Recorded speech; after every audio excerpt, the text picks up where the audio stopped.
Hey YouTube, remember what I told you before you go out. That's about $195 for the shoes plus the size.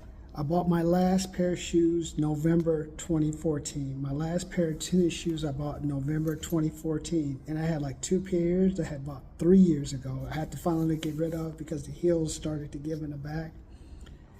But I paid cash, didn't pay credit. I just waited an extra month. I said I wanted to make sure I have cash to pay for my shoes. If you're going to pay for depreciating items, at the very least, like depreciating, I mean hard to resell. Once you sell them, you use them once, like a car, the value drops. Pay cash, pay cash. Debit, I don't care. You do not want to pay credit. Only time you pay credit is if you have enough money saved to pay that debt, that purchase off the following month. Go back and watch my calculations.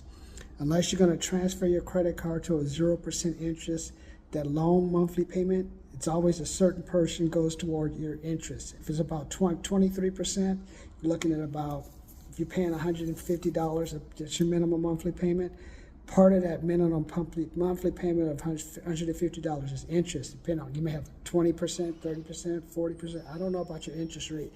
I have the calculations for you. But that whole $150 doesn't go toward reducing your balance. That's why I teach people.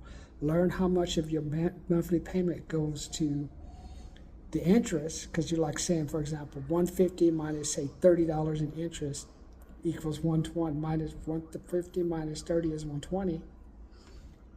Well, only 120 goes toward reducing that balance, not 150. That's how people stay in debt longer. That's why I wish the companies would say, hey, this part of your interest payment is, this part of your loan payment is interest. This part goes toward the principal or goes toward the balance. Then you can develop better strategies. So go to my website. Remember how I have like 2 or 3 videos, how to calculate your interest rate. Go back, learn that. That's like $100,000 tip right there, $10,000 tip.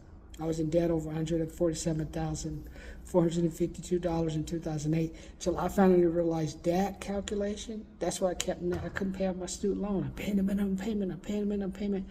Whoops, even 5% interest eats away at that payment. It took away $30, $40, $60, $70. Then that means that's $545 minus 60. I'm paying like only $400, $300, $200 toward the loan balance. Probably not that low, but you know what I say. So learn that calculation, but do your best. Pay for trash, depreciating items with cash.